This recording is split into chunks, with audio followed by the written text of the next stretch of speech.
Why are you guys itching so much? Because I'm a leper. Ooh. Oh.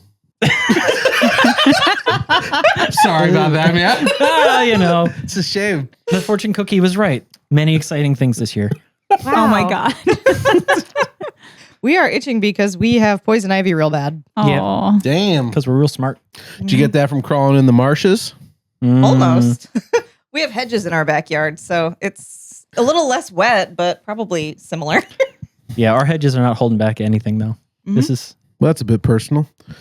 Welcome to Fool of a Took. We're here to talk about the Two Towers, Chapter 2 of Book 4, The Passage of the Marshes, which might be one of my favorite chapters I read this week.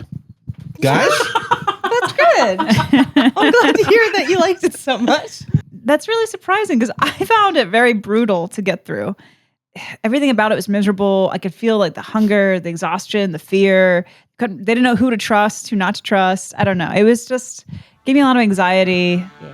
I mean, some of the language was some of my favorite Tolkien writing yet. I will say that. And I can't wait to discuss that further. But Did I enjoy reading it? No. But did we learn a lot? Also, no.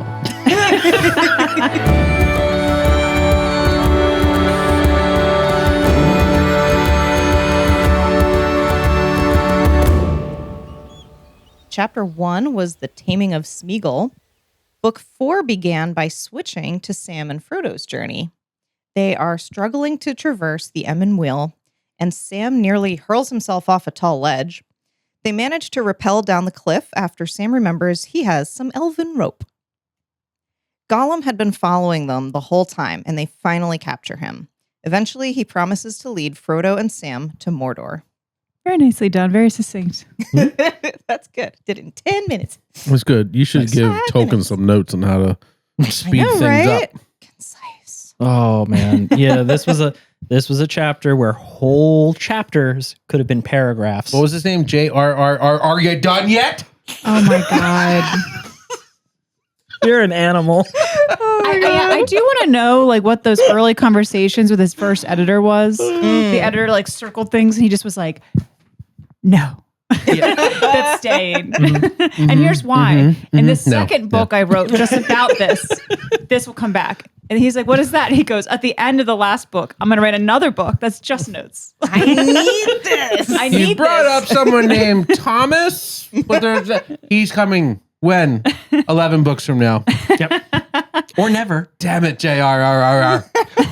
So this is like, it's a really funny point, but it's real. Right. Because Tolkien is doing his best to like submerge us in a truly miserable place and truly miserable experience, right? Right. And for a veteran of the First World War, what could be worse than swampy trenches and a no man's land and whatever the fuck's on the other side, right? The mucky muck world. I wish I knew the rest of that song, but know. That's what this kid of High Ivy above said. the that. mucky muck. High above the mucky muck. Yeah. Wonder Boy. Wonder Boy. That was a quick strike. We're copyright strike. We're gonna get on that one. Okay. So the chapter opens up with us being like fully introduced to Gollum in like guide mode and like hunting dog mode because he's like down on all fours and he's moving around. And do you guys remember how Haldir described Gollum back in Lorien? An animal? Man-shaped, but moves like an animal. And Gollum this whole time, his hands and knees, snuffling the ground, doing all kinds of crazy shit. And naturally, one of the first discussions they have, because they're hobbits, is that they're hungry. And it turns out Smeagol's also hungry and will not eat Lembas. They find out that he is violently opposed to elf food, which leads Sam down a dark path in his brain because he's like, well, if he's not going to eat the bread and there's nothing to fuck around, what is he going to eat? Because he keeps staring at me. And then Tolkien just lets that thought linger with the reader. And it's all very real. But like that's number one on Sam's priority problem list right now is Gollum going to eat me in my sleep? They come to the end of the night and they do all their traveling at night. So what do? It's break time. They find a nice little hidey hole and they set up for a nap to go to sleep. Sam's supposed to stay awake. And so naturally, the very first thing he does is fall the fuck asleep. And like, you guys remember what, 5 pages ago, 10 pages ago, the hobbits were like, we must under no circumstances both be asleep at the same time. Gollum will kill and eat us. So They Sam falls agreed. asleep immediately after that. But Frodo's like, I'm gonna take a nap, Sam. He's like, of course you are, Mr. Frodo, and I'm coming too. To hell and back. Oh God, that's good. But that's very accurate because Sam wakes up suddenly and he realizes the sky is starting to lighten up, and he has slept for like 9 hours. That's how tired he was. But he wakes up, meaning Gollum didn't strangle him in his sleep. And look, even Frodo is asleep, and he's also still alive.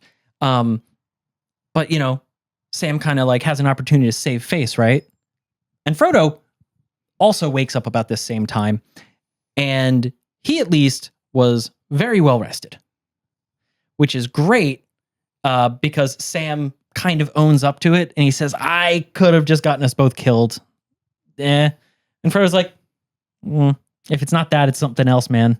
He's getting very down in this, like, it's a one-way journey, Sam. How much food do we have? We don't need to pack for a return trip on this one, bud. I don't even know if we're going to make it the whole way. Oof. So it's really not a big deal that you fell asleep and that Gollum could have killed and eaten us. It's just one of the things that we're going to face as we go on. So cheer up, bud. Buck up, Buttercup. Exactly. Which is really nice considering the situation they're in. Like, Right. Frodo's reaction was like, oh, thank God. I thought he was going to be mad. Right? When he woke up. Especially because like they slept for like 9.5 hours. Mm-hmm. And it was like, it was like nighttime or They not slept through nighttime, the but day. like, yeah, it was like, 4 or 5 p.m. Mhm. Instead of like being able to travel. So I immediately thought when Frodo woke up, he was going to be like pissy. Right. And he had that possibility, right? I know I would have been fucking mad. But Frodo is, like, we start seeing the effects of what this journey on Frodo are starting to manifest themselves a little more clearly, right? He's no longer just like down and in his own head. He's outwardly now like, I fucking guess, man. Because one of the problems that they have to accept is that they are wholly in Gollum's care, right? Gollum is their guide. Gollum is going to take them into Mordor. The hobbits don't know how to get there. They don't have a good idea. They're not going to make it through this marsh. And not the least of their problems, but at least the fastest of their problems would be if Gollum chose to kill them in their sleep, right? Because he could take them straight to Mordor. He could take them to a dragon's lair. He could take them deeper into the swamp and make them suffer for 3 days and then drown them in a pond. It doesn't matter because Gollum can do all of these things. And Frodo's kind of like, we're 1 day down. Well, guess we'll just get up and do it all over again, right? So that's Frodo's mindset as we journey into the swamp. And it's great because we do actually come to the marsh proper. And they're journeying inwards, and Sam's like, yeah, fuck, do we really have to go into this endless bog of like fog and mired shit, and it smells terrible? And Gollum turns back and he gets real sassy. He's like, no, absolutely not. Go back, make a left, and walk until you hit the highway that all of Sauron's minions use. It is the fastest way directly to his dungeon. They will take you right to the man himself. I promise. Because that's what happened to me. Oh, the sass. Right? I enjoyed that quite a bit. Right. Gollum has a little bit of personality now. Uh-huh. And well, what's fun is that he's sparring with Sam, and Sam is not taking this well. Sam, the murder meter on Sam is like climbing steadily higher because they go into the marsh proper. And what is this marsh? For the hobbits, for Frodo and Sam traveling through this thing, following Gollum as he leads them deeper and deeper into this like stinking morass, this nightmare landscape. It's nighttime. It's cloudy. They're not even going under the light of the moon. Gollum abhors the sun. He also hates the moon. And I'm sure he hates the stars just a little bit too. But, you can't get all three. So they're in this deepest, darkest part of the night. Usually. I mean, they travel when and how they can. But for them, less light is what they're actually going for. They want to be in near perfect darkness because they're hiding. They are hunted at this point. But what lights they do start to get are these will-o'-the-wisps, these like gassy little flashes of light, like candle lights all around them. And again, there's nothing and no one in this swamp. Nothing and no one. But now they're seeing all these little lights, and it's freaking Sam out a little bit. So he's like, what is this? And Gollum's helpful answer is, Actually, what they are is don't look at them. just don't. Mhm. No looky, no touchy. No look, no touch. Look at me, fat hobbit. No touching. He's Italian now. Okay. Right. Let's call him. He could be anything. Yeah. He's going to It's change. Gollum. He's Gorlami. Gabagaloom. Let's go, Gollum. Gorlami. He's going to change voices a lot. It's fine. Goyam. Goyam. Goyam. Oh my god. So anyway, these lights are now kind of like an added misery, a haunting of their experience. Yeah, he does say they're candles of corpses, right? Right. Ugh. Yeah. We're dealing with corpse This is candles. haunted Like, what the shit. hell does that even mean? Right. Want to know? Right. Like their corpses are really small and turned into candles? Yes. You press them into a candle mold and then you light the hair. This is a candle for ants? It kind of reminded me of Greek mythology when they ride in the boats to the afterlife Yep. and all the souls are in the water. yeah. Oh God, that's terrifying. Well, they're all 6 inches tall. No, these are real. You'll see. It gets explained. And Frodo is getting more and more tired, Sam notices. And he has to keep calling for Gollum to slow down. And one of these times he calls for Gollum to slow down because he turns around and can't see Frodo.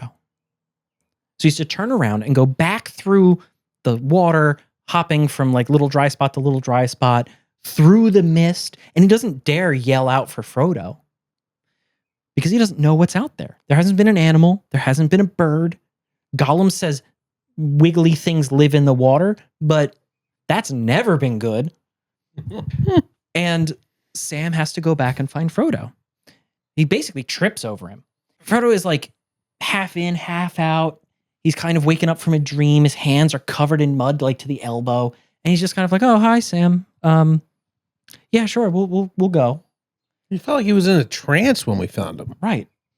Well, Sam trips over him and falls face first into the water. And his face presses in. And he finds himself face to face with like rotting, ghostly corpse faces. Ooh. Men, elves, orcs. Rotting, tangled in the weeds, clearly dead, clearly corrupted somehow. And Sam is terrified. And he manages to pull himself up out of the water. And Gollum helpfully explains, this was a battlefield. A lot of people died here. There's faces in there. There's things down there. Do not look at them. Do not go to them. I said do not look and do not go. And yet you look and yet you go. Unless, the fat little hobbit wants to join them and light his fat little candle light. You can do that. That's a thing you can choose to do, Sam. Or we can get on with business. In Gollum's defense, he admits that he did try to reach the corpses, but you cannot. And why would Gollum want to find a corpse in a bog? He's got to eat something. That's right. Actually Right. makes a lot of sense when you think about it. It's gross. Well, I like that that's why it was the Dead Marshes. Like we didn't know until that point that's why it was Yes. called the Dead Marshes. Yes. These are the dead marshes, the marshes of the dead. Ah. And I just loved that, like, then Gollum reveals there was this epic battle there, and it was so tragic and so horrific that, like, the spirits will never leave and the ground will never recover. Yeah. Like, for eternity, the land has been marked. Mhm. And I'm like, that's so out of someone who was lived through World War I. Yeah. You know what I'm saying? Like, I could see you Where coming the up with bodies that. just drifted into the mud. Yeah, they just pile up like in And you France. were like, bury them, I guess. And not only that, not only would that haunt the people that were involved, but the Yeah. land itself. Yeah. Mhm. It's never going to be different. It's never going to fully recover. Yep.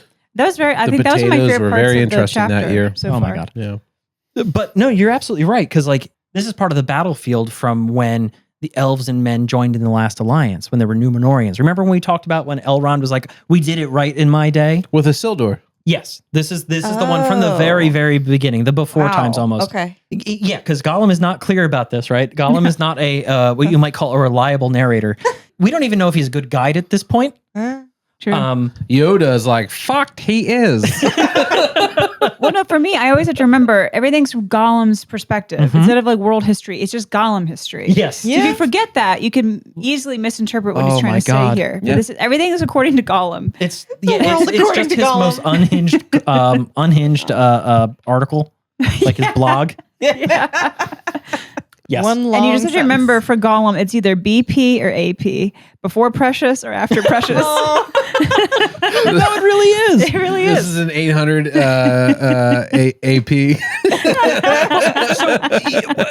This is kind of an interesting world moment, though. I guess we can get to it in discussion, but I don't want to drop it. But this is an interesting world building moment because remember, Gollum comes from like a hobbit-like creature that lived closer to the Anduin, right?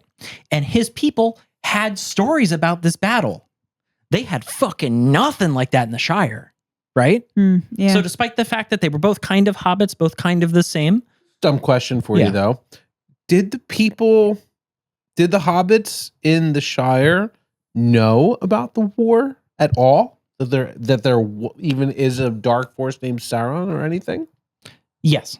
Okay, so that was like there was like a base level of knowledge. So they weren't completely obnoxious. Yeah, they understand that there is a dark east and there's a boogeyman monster out there, but like clearly that's like giants and dragons and bullshit. Yeah. so Okay. Gollum didn't actually, or I'm sorry, Smeagol didn't actually live in the Shire? No. Damn, I always thought he did. No, he comes from a people who lived like on the Anduin, like on the west side of the river, the Great It was River. a river hobbit. Because that's where, River remember, hobbit. that's Yeah. where he found the ring. He I do found remember it in the Anduin. Yeah, I remember that part, And he but was I just close to assumed home. he had like wandered off. Or Yeah, because we something. all get hung up on the fact that he immediately killed his friend for the ring. Oh, like 10 seconds. It's like one. Yeah, it's like it three was quick very sentences. It's like distracting. where he's from, finds the ring, kills his friend. Moving on. And I might not have recognized the towns and the landmarks they used when they described where it was from at that point. Oh, that's a really good point. Yeah.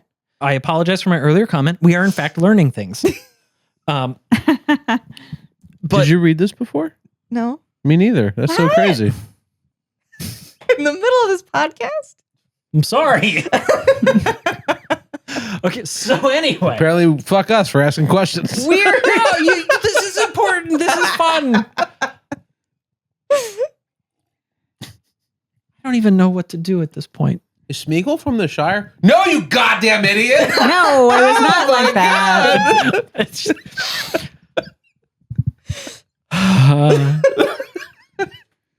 Continue, Professor. all right, as long as the peanut gallery's good. After Gollum gets done his history lesson and gets done sassing Sam, they continue. But Gollum is not untouched by what's going on around him because he is getting a little anxious, a little testy, because Gollum senses something is going to change. The wind is changing. Something is coming. And Gollum does not like it. Doesn't know what it is. Doesn't know what's going to happen. This thing is going off. Yes. his Gollum senses are tingling. And remember, they're wrapped in fog at night. And the wind blows through the fog and reveals the moon to them. And they hear this great wind blow. And they feel the beginnings of a terror that they've only felt a few times. And it's the terror of when a Nazgûl has come upon them. When they had the flyby before, something huge and winged and malevolent buzzes over top of them. And like they go face down on the dirt. They are covered in their elven cloaks. Gollum goes into a fetal position and it passes over them. There's a shriek and a swoop and it's gone. And this doesn't feel good for anybody. And it's a while before Gollum will even get up. But after they shake it off and after they get moving, every one of them is changed. This is kind of a pivot moment for the hobbits, for Frodo and Sam, and for Gollum. Sam notices that Gollum goes almost into like this try-hard mode of like trying to be more positive. Like basically, you ever have a friend who like fake laughs way too hard all the time? Like this is that moment, like somebody trying to be cheerful and like whatever, you know, it's fine, everything is good. It's, you know, like Mary in the Old Forest. But it's very much, it feels forced and it feels fake. And Sam is like, I see right through you, motherfucker. I'm going to stab you. He doesn't say it, but he's thinking it very loud. But Frodo's also changed. Frodo he's being weighed down. And he becomes preoccupied with the perception of the Eye of Sauron searching for them. This flyby is a reminder that they are hunted. They are no better than rabbits. They are sneaking at night through a marsh with elven cloaks on because anything less would get them killed. Because Frodo can feel the eye. He can feel where Sauron is. In the same way, Tolkien says, in the same way that anyone can find the direction of the sun with their eyes closed. You know that brightness, you know the exact direction of the sun. That is Frodo's every moment. And the ring is weighing down on him physically. And he's preoccupied with this impossible task. He's sort of accepted that he's going to die as part of this bargain. And that Sam has chosen to do this with him. And what can you do? And Sam notices this. So now Sam is preoccupied with Frodo's well-being. It's really the front of his mind. The back of his mind is still very much, I'm going to kill Gollum the first chance I get. But after that first flyby, because it's not the last time a Nazgûl is going to come near them, they are all sort of drawn back out of the misery, the sheer fucking misery of days on end in a swamp. And they're reminded very quickly that there's a reason they're there. And that reason is that things are trying to find and kill them. So they endure basically 2 days of terror. Just they're not able to put a finger on it. I could put a finger on it. I could tell them it's because they are suddenly aware of their own mortality and the fact that they're in enemy territory. But for them, it's just this endless anxiety that's eroding everything about them, rubbing on every nerve they have. Yeah, I really felt it reading it. Mm-hmm. Yeah. And I've never hated a piece of land I've never stepped foot in more in my life. Right. I hated every pebble that he described. Right. Because it's all stinking mud and water and marshy nonsense and Leprous mountains that vomited. I mean, I want to read their actual quote later, but yeah. I mean, it's so descriptive, and it's, I think, some of his most brilliant writing. Yeah. It's very, very good for that. And one thing he did that I thought was super cool was that, you know, all those marshy nightmare lights that have been following them around and just kind of around? Even those went out when the Nazgûl approached. Even the dead were like, this is not my fight. I don't want anything to do with this. Shit. Yikes. I didn't notice that. Yeah. But the good news is they've made it to the end of the marsh. They've made it through. The land starts to dry up. And as dawn approaches and they find a place to hide, they see that they're, 12 miles-ish or so from the mountains, from the black walls of Mordor. And oh, fuck, it's got to get real for them, right? Yeah. They're very close. They're so close, they would be able to smell it if they didn't stink of swamp mud. But any relief they have, any feeling of accomplishment at getting through this marsh is immediately smothered by what's in front of them.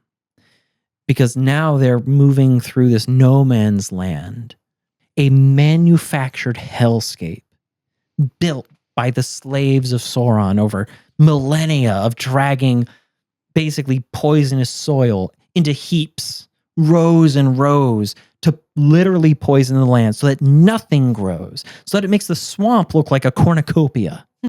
And Sam says, I feel sick looking at this. And Frodo says nothing, because they both understand that this is the direction they're going and it's not better.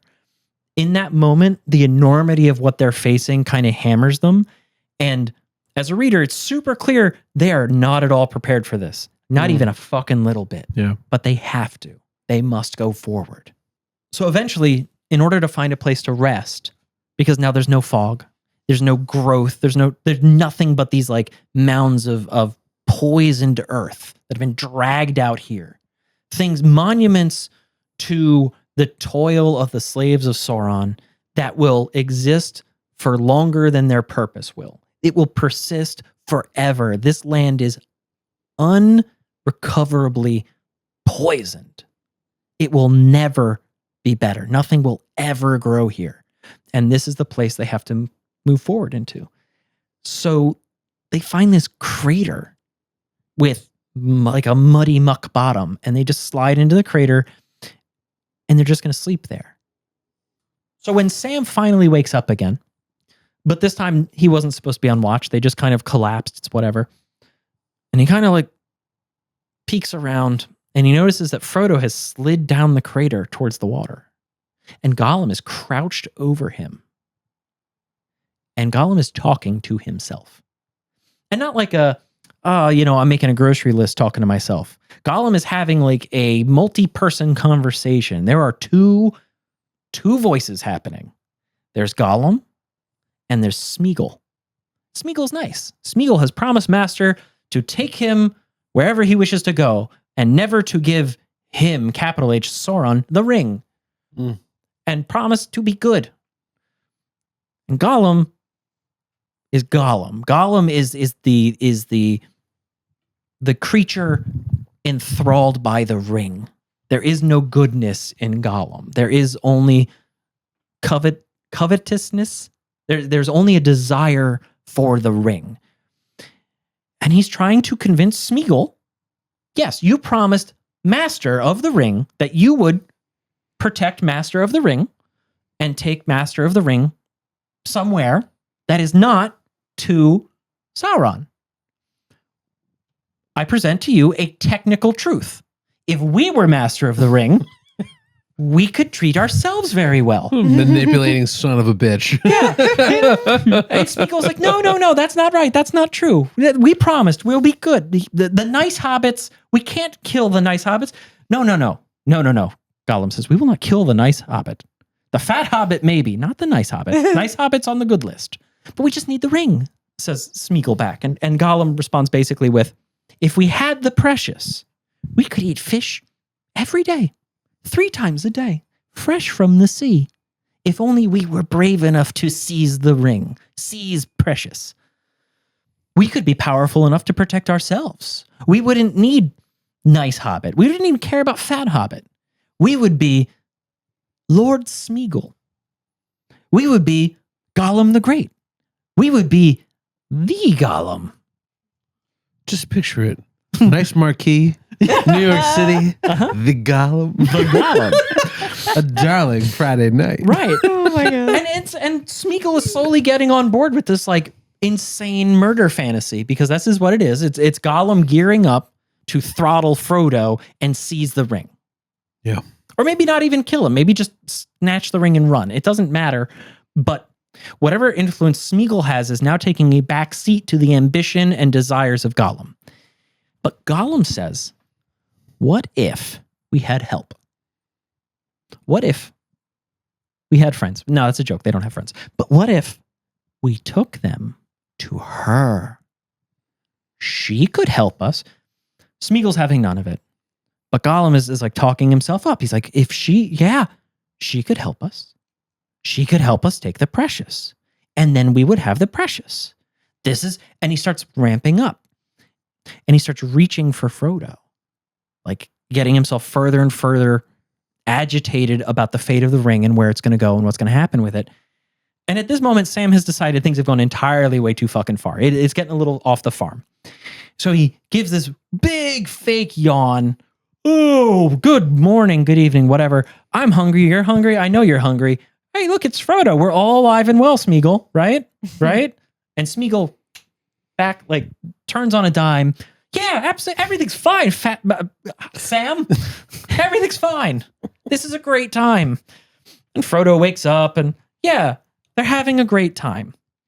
And so they get up and they set off. They leave this stinking shell crater because we'll get back to it, but this is essentially like a World War I shell crater. But they crawl out of this crater towards the enemy where things can only get worse because every step of this journey is going to get worse.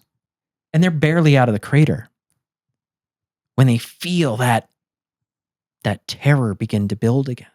That terror that a Nazgûl is nearby. And they drop like worms. And they just curl up and they hope to God nothing finds them. And it sort of flies by and is gone. And again, everybody's freaked the fuck out. But it comes a third time. Around midnight. And this time it's still terrible, but it feels more remote. and it feels far away, and it's very brief. But Gollum is having none of it. He is senseless with fear at this moment because Gollum is convinced three times is the charm. Once is an occurrence, twice is a coincidence, 3 times is a pattern. He knows we're here. He, Sauron, the Eye, knows where the ring is, knows where the precious is. These wraiths are coming to claim it. We're all going to die. It's going to be terrible.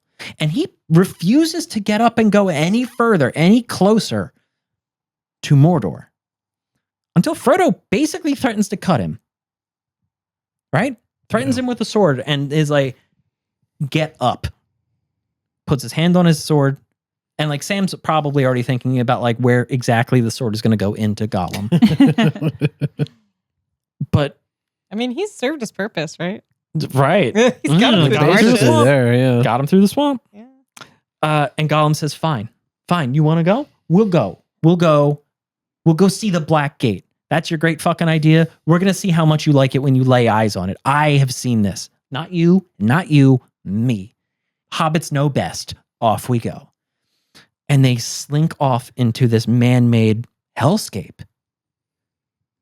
Crawling from like rock and pile of like fuming, festering desert with only the wind. No talking. No hope. Nothing to hide behind. Just the wind and the darkness and the 3 of them marching closer to Mordor. That's the end of the chapter. Jesus. Yeah. The Passage of the Marshes was a difficult chapter to read. Mhm. No doubt about it. I don't know if I feel like I like this more or less than Treebeard. That was a similar sort of chapter of like a lot of like, oh, there's description of this and a description of that. Like not a lot of plot happening, but just a lot of descriptions of stuff that's happening. You know what it reminded me of for that one? I actually listened to it. I took your guys' advice and I listened to the Andy Serkis version. And of course, the Gollum Smeagol talk was amazing. Incredible. Amazing. But it took goddamn forever. Yes. It was over an hour to listen to the chapter. Yeah. And I didn't listen to the Andy Serkis version of the Treebeard chapter, but I imagine it was like that. He took his That time. one was 2 hours and 5 minutes. Oh my God. Jesus Christ. Yeah, that's I why I hated came in. Treebeard after that chapter. I came in hot on that episode. I sat down. I was like, "That's the longest goddamn episode I ever." It wasn't that I long was- to just read. Yeah, I was so mad, but not that long that's to how we're write. doing it. You know, It so was interesting. there's no change in course now. We've locked Yeah. in. Hmm. Once I make one decision, I never change it the rest of my life. So Perfect. You We're know. friends, right? Yes. for now, We're in. Hey, wait a second. What? so I have a question. hear him? It kind of right off the bat. What's a glint? A glint? Like a glint in your eye? Yeah, Like a reflection? A little shine, a little. sparkle. Yeah. I'm gonna need a reflection. better description than that. That's it. A Well, shine, yeah. a reflection. Reflection. Look at Laura's eyes right So an now. eye light and is you a see that glint. eye light? Yeah. Yeah. That's a glint. Okay, that doesn't make sense in the correlation of how Tolkien used the glint. Oh no. Okay. What's the context here? The context is that Gollum was talking to himself, and Sam noticed that Gollum had a glint in his eye when Frodo was brought up or something like that. Mhm. I don't know the exact phrasing of it, but basically he was like daydreaming and then came back to reality and had a glint in his eye that looked negative and bad. And Sam noticed it and was like, "Oh shit." Maybe it's just like So- a change in expression. It's when he talked about Baggins, Bilbo, actually. Yeah. Back, yeah, that's it. Yeah. So it says, he guessed it long ago, Baggins guessed it. A glint came into his eyes, and Sam, catching the gleam in the darkness, thought it far from pleasant. And it also happens when Smeagol Gollum have their discussion over Frodo's sleeping body. Every time Gollum talks, there's a green light in his eyes, and Sam observes that. A flash in someone's eyes is a common literary use, and it just means like you get kind of an intense look, like something, like energy, something happens. This is not the first time where Tolkien has given us a literal light in someone's eyes meaning something, right? He does it a lot. A Yeah. lot. Like Yeah. Aragorn, it happens to Aragorn, it happens with Gandalf, it happens with the elves. It has meaning to us as readers, and it has meaning. It's a literal thing happening in the book.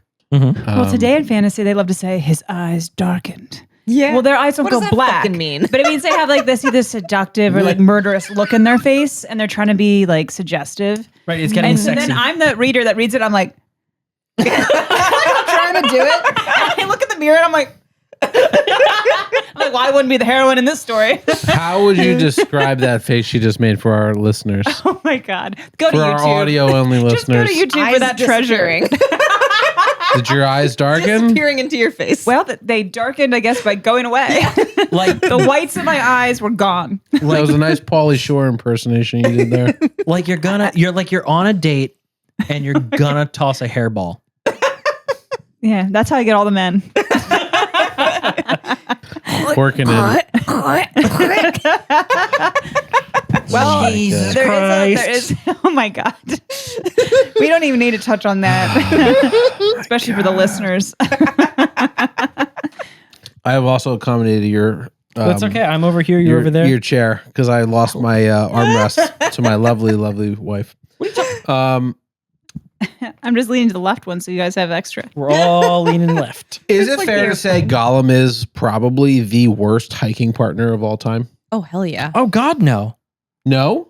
Yeah. You think he's the best? No, I think that there's definitely worse people you could be on a hike with. Who? That in this story? Oh, in this story or No, just generally? Well, I'm not gonna name names, but like the Columbine shooter. anyone from the Donner Party. Oh my God. If you don't know who that is, Look it up. honestly, yeah, Just leave it at that. It's a theme of this podcast. cannibalism. Well, Pat, you brought up the Donner Party before. Well, yeah, Yeah. You said it Actually, you multiple have. times. just because it's funny. Yeah. Oh my God. Yeah. Oh my gosh. Oh, I'm the problem. Well, one of the important parts of a good hiking partner is singing songs, I think. Pat might disagree, but I think it's funny As long as that. it's not Hotel California again. So it's really fun that Gollum sings his first song, I think, unless I'm forgetting something from previous chapters. Nope. But he sings about fish because of course he does. Well, It actually took me halfway through the song to figure out what he was singing about because it actually sounded really ominous. yeah, it is. He's saying alive without breath, as cold as death, never thirsting, ever drinking, clad in mail, never clinking. Have you ever read The Hobbit? Yes.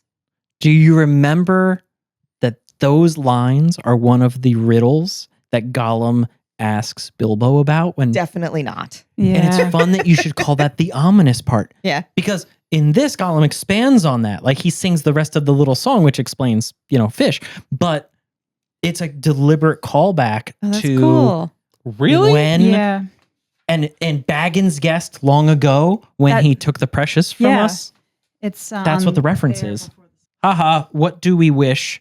He guessed it long ago. Baggins guessed it. Oh, And that's when a glint came into his eyes, and Sam, catching the gleam in the darkness, thought it far from pleasant. Because he's remembering when he lost the ring. It's at I the worst didn't moment of his know. life. Yeah, I did Mhm. not know what that little Yeah. call out means when it I says didn't know he what that guessed meant it long either, which is ago. why I asked Right. what the fuck the glint thing.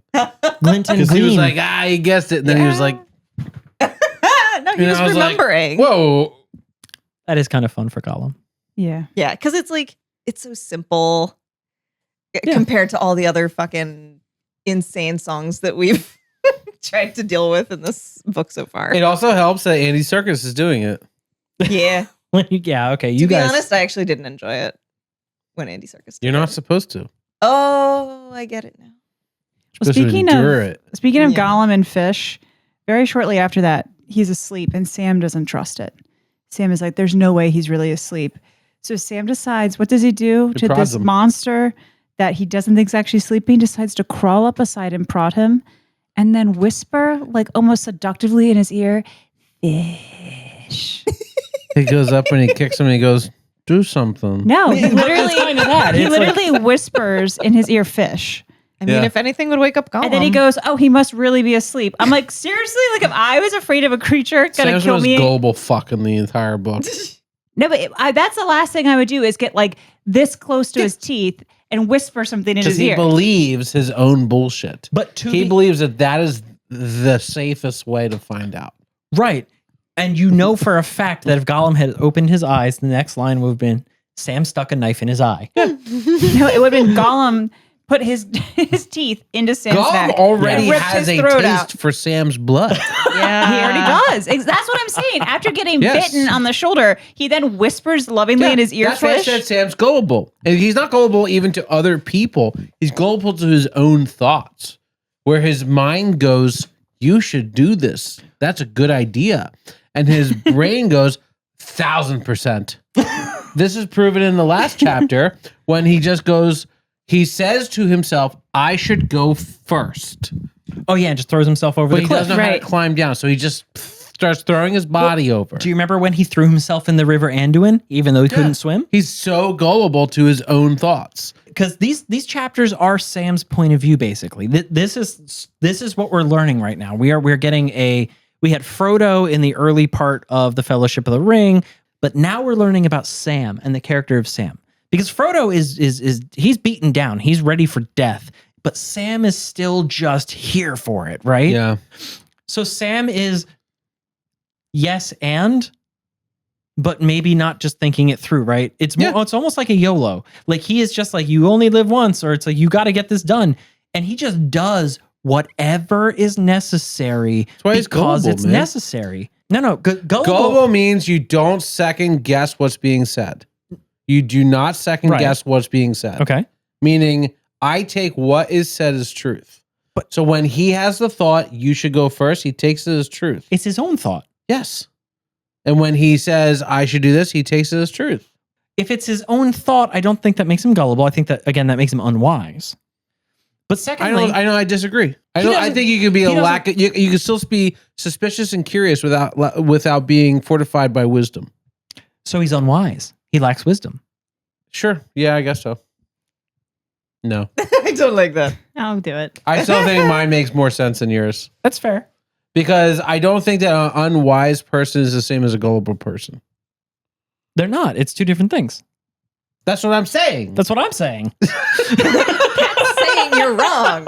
That's okay. I don't give a fuck what Pat says. Oh my God. Pat can say whatever he wants to say. I'm saying this is what I think it is. Well, I think Sam feels like he has something to prove, Oh my God. like a lot to prove. Sam forgets to wake him up, and it's been 9 hours, and they've all been sleeping. And Frodo's like, whatever, it's fine. Don't think of any of your gaffer's hard names. You were worn out, and it's turned out well. And so this is really like insinuating that Sam maybe had a traumatic childhood, and the old gaffer was maybe slightly emotionally abusive with the name calling as a father. So I don't know. It would explain a lot about his lack of self-confidence, his lack of self-esteem. While he rushes into things to prove himself. Yeah. He's looking for approval. Maybe from Frodo. Maybe from his father. But and like, yeah. And as he's like plunging the knife into Gollum for like the 11th and 12th time, who's the Ninny Hammer now, Dad? Oh my God. oh no. There's a term that's used that I don't know what it means. I would like a definition check. Gollum says, one vast fen. Mhm. What the fuck is a fen?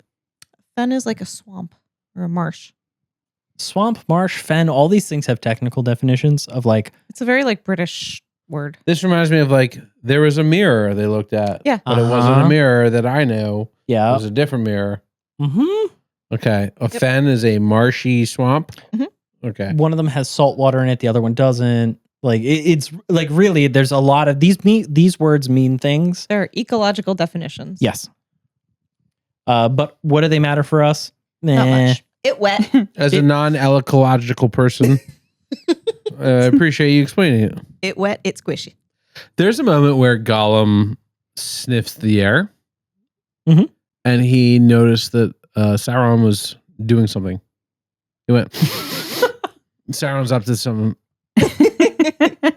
And I was curious what that smell was.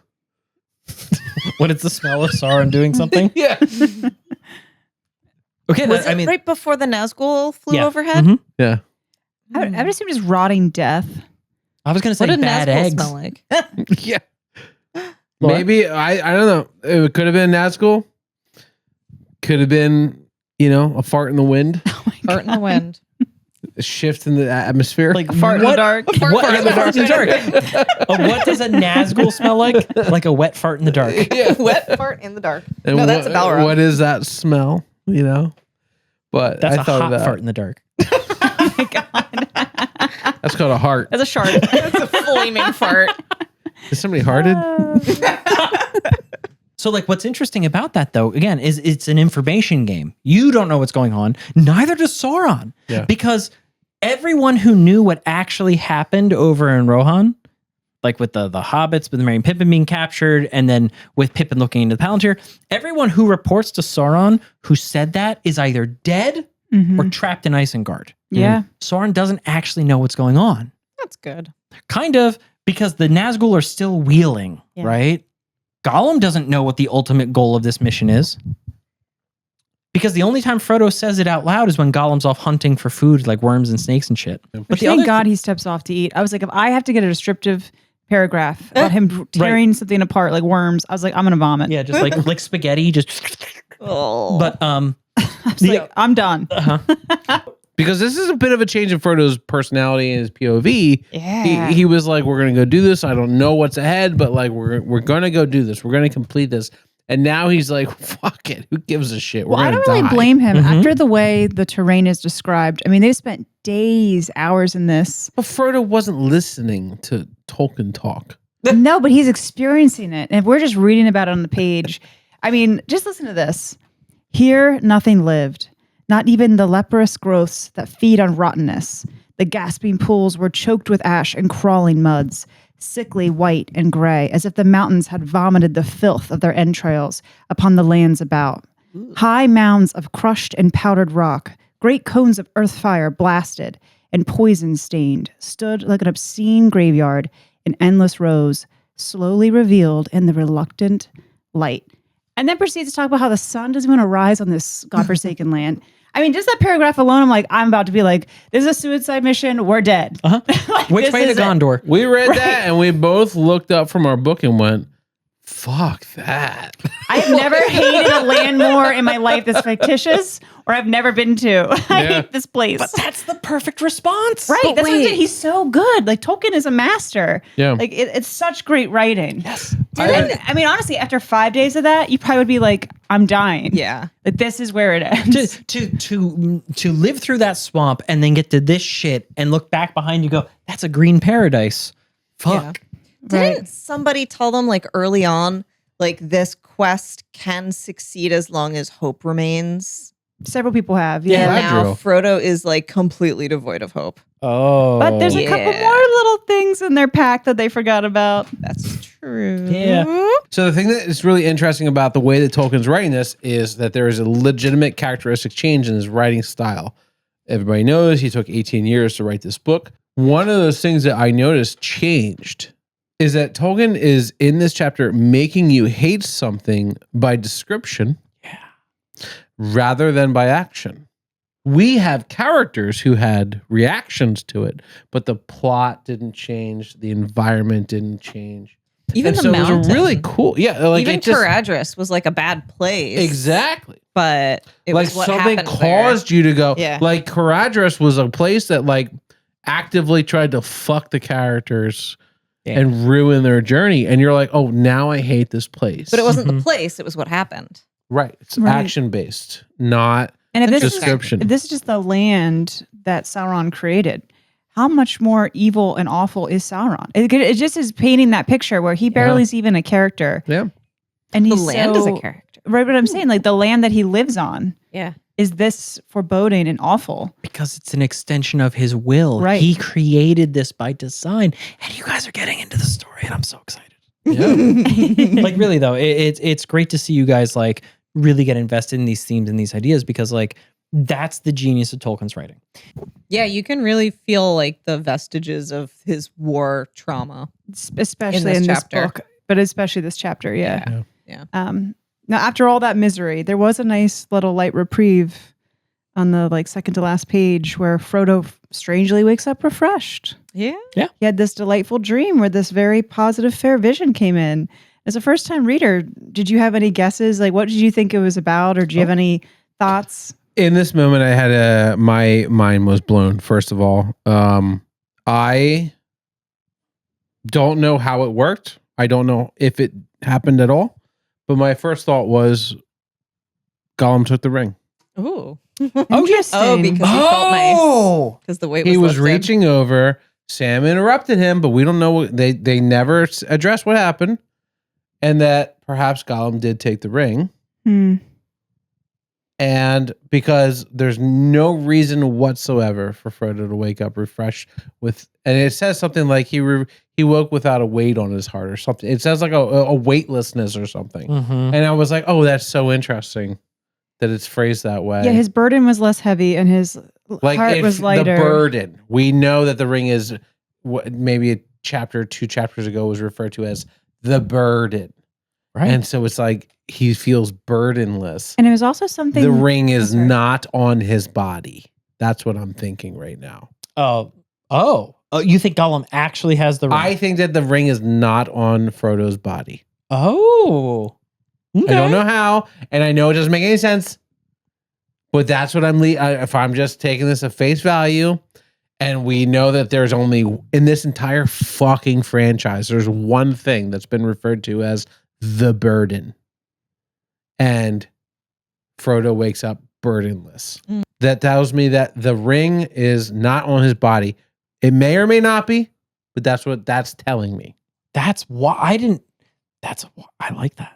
I didn't really think much of it. I guess if I had to think into it, the fair vision reminds me of Galadriel.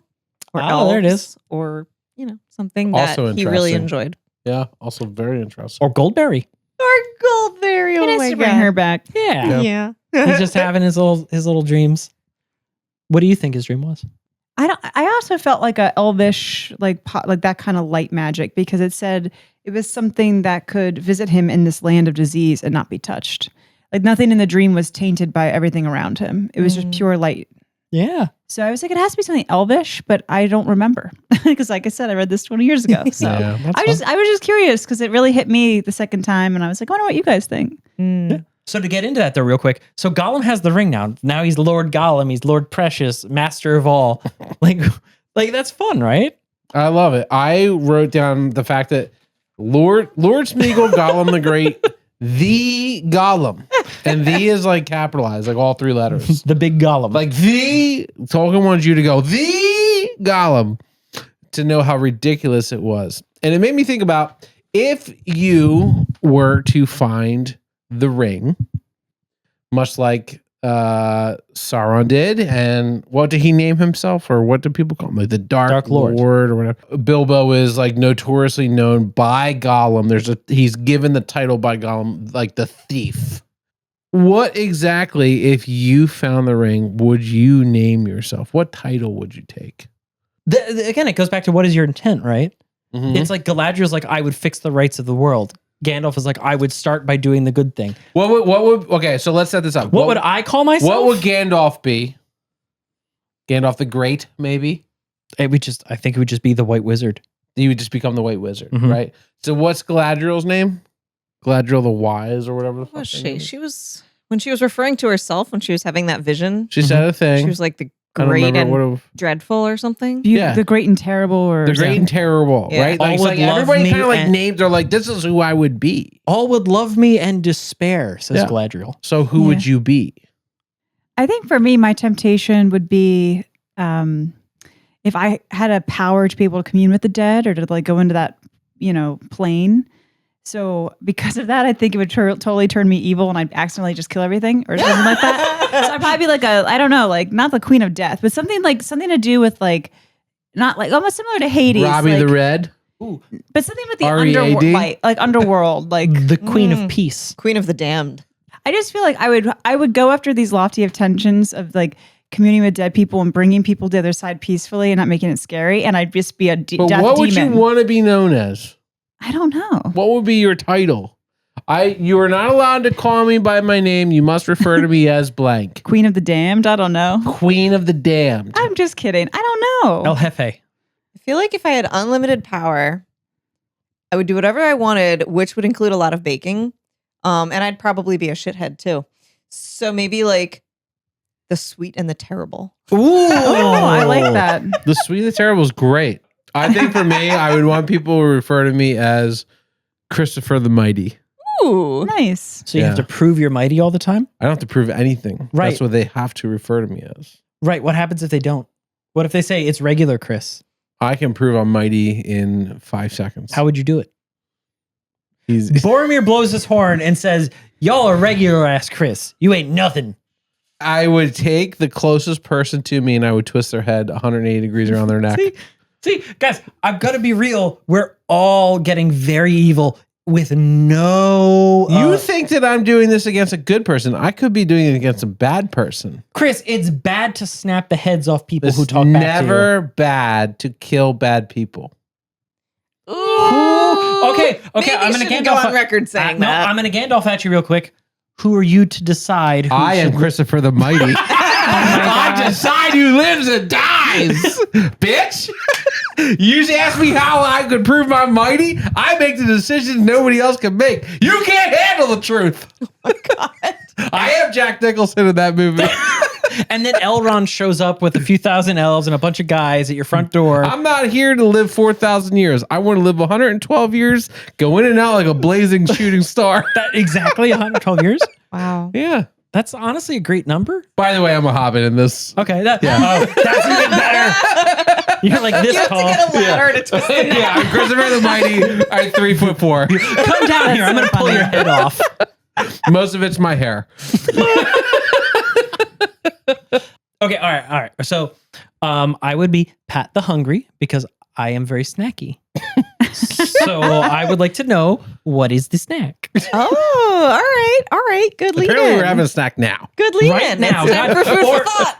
I want snack now or Chris will unplug your head. Yikes. Done deal. Woo. All right, let's go. I'm scared. So this is my interpretation of the swamp, the marsh that they just walked through. Obviously, it's a take on like the cauldron, the witch's cauldron Halloween beverage, but we've made it adult for ourselves. What? We have My actual dry The question fog is is like bubbling and just exploding. is I this love it. edible? Sure is. So for our listeners, what my insane wife has done it's some kind of yellow-green foam in a bowl, floating in a larger bowl of dry ice. And I think there's some dry ice in the inner bowl and it's bubbling and this is a nightmare. Well, there was a lot of mist and fog in the swamp that they were walking through, Yeah. so I had to have the dry ice. This is a bowl of heartburn Yes, most likely. that you're asking me to consume.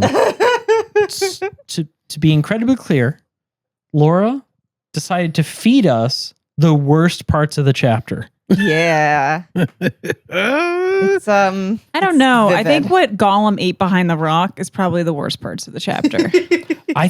Laura, what are we supposed to do with As this? far as I can tell, there's no human faces in this. It'd be even better if candlelight. Yeah. All right, I'm gonna serve you guys. 'cause- Thank you. it'd be even better if Like birthday candles? like Don was in the floor and his hand came out and grabbed us. Ah! Oh my good. It's chunky That and has dry ice in it. it's chunky and green. Can you drink dry ice? Okay. Oh my god, there's chunks in it and it's on purpose. Laura? What about the dry ice that's in it? No, there's one piece and it's bubbling. What is in this? You said it was a take on witch's brew and then it turns out it's chunks? I'm not gonna lie. That looked like I'm not gonna lie to you right now. For the last, what episode is this? 36? 36? The last 35 weeks that we've done this, I've been really excited to consume the food for thought. I am not excited to consume this. I can't wait. I don't want to do it. It looks dangerous and scary. It's bubbling. Cheers. I've never had a bubbling thing before. To the Dead Marshes. to the dead marshes. green and awful. To the dead fools. All right. Cheers. Godspeed. Full of a tuck. Oh fuck, that's good. It kind of tastes like a Moscow Mule, Good but is, with ice cream. good is one way of describing it. Oh Chris. All right, hold on, because I also have whiskey in mine, so that's a little different. Oh, there's the whiskey. I kind of thought that would ruin the flavor, but that was your choice. No, it tasted. It's good. No way. Trade. I don't like whiskey. You're like, Chris is twitching out, but this is fine. Oh my God. So Pat and I put a little bit of Irish whiskey in our glass before she poured it in, which was nice. Yes. I did vodka. Look, I'm really digging the ice cream. so there's Ice cream's good. there's green ice You cream guys in want this. to know what's in this? Yeah, what the fuck is this This is woman? half a can of limeade concentrate, the frozen stuff. 2 cans of ginger beer. 2 cans. 2 cans Two of ginger cans of beer. Sam. And 1 can Wise. of seltzer. Nice. Mango seltzer. And then green tea ice cream. I didn't know we were having bird drink. There's no birds in the Dead Marshes, She Laura. said there's 2 cans. 2 cans. There can't be 2 cans in the Dead Marshes. That's canonically incorrect. 2 can Sam. 2 can Samwise? This is not as bad as I thought it was going to be. It's very refreshing.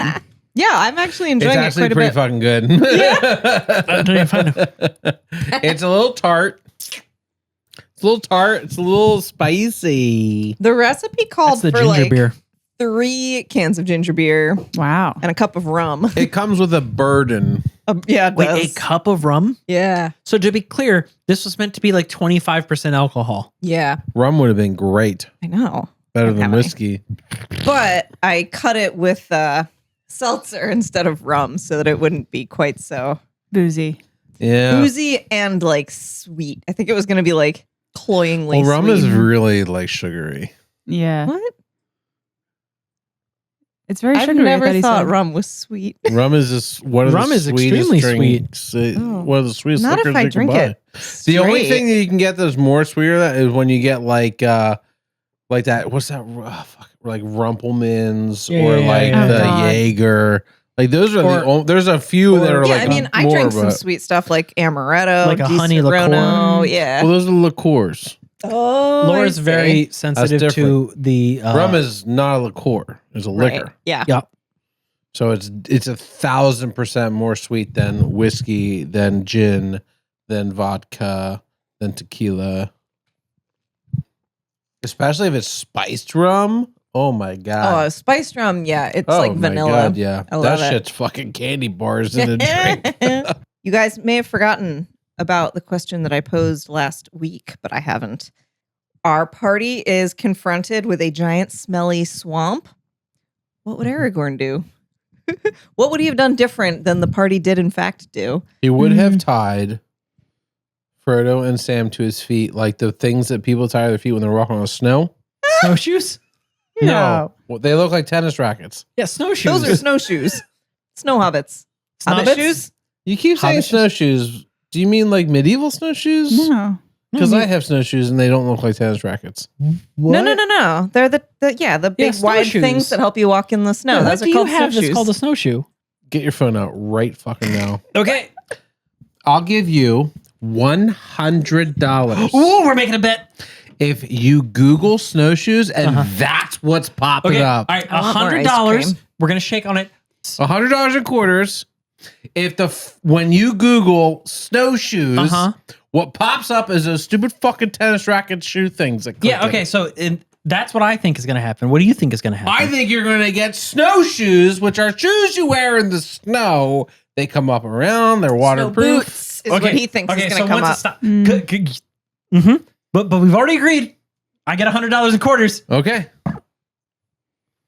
I'm also going to look this up Okay. and we'll see. We're just going to simply go to google.com. Okay, Chris, hold out your phone, and I've got it loaded. I haven't hit search yet. Okay. Oh, hang on. Are we spelling snowshoes the same way? 1, 2, 3. Go. I get $100. Well, that's not fair. Also, in quarters. Technically, they were the third thing. Okay, so show me whatever the fuck you were talking about was.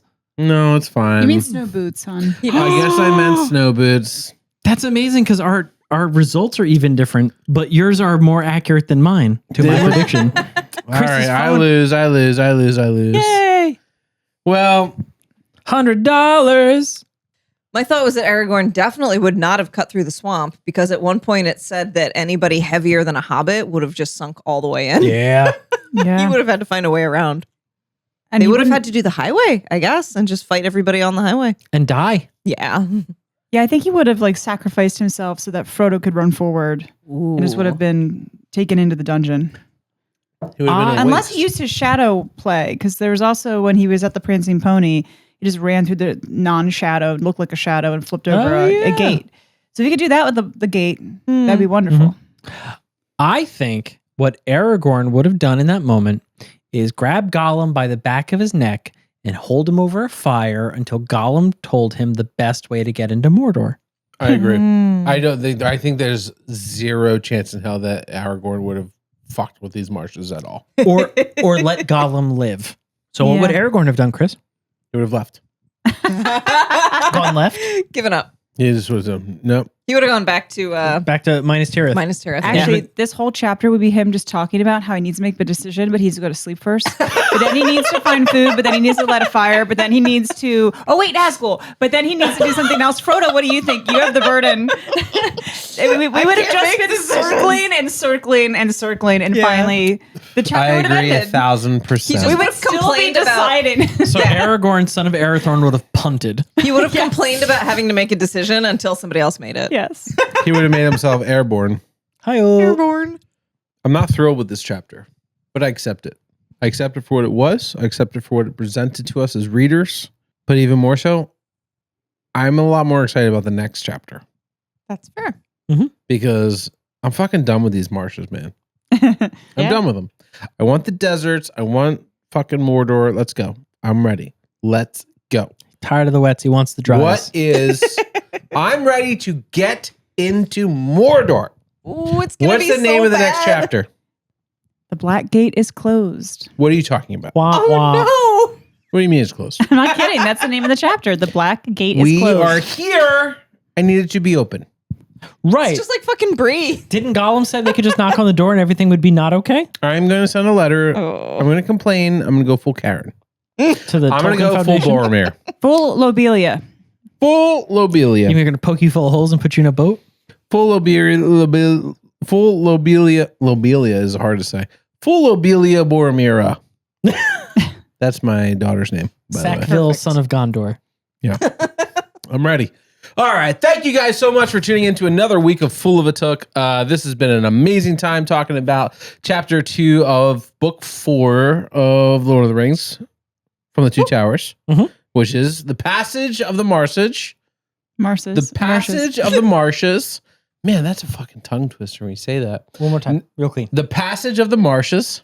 Make sure you go ahead and subscribe to our YouTube channel, to our audio podcast, to our social media channels. We love doing this for you guys, and we love talking about this and just having fun. Next week, we have The Black Gates Are Closed. accent. So just God! What the fuck just happened? We just lost the co-host. She ate the dry ice. Oh no. Taken to... Correct? Gonna take her to the hospital. Do you need to go to the hospital? She's giggling. She's giggling until the dry ice comes out her nose. Look, until I hear... If she sneezes, it'll go up her eyelid. Look, if I don't hear thump bump, she's fine.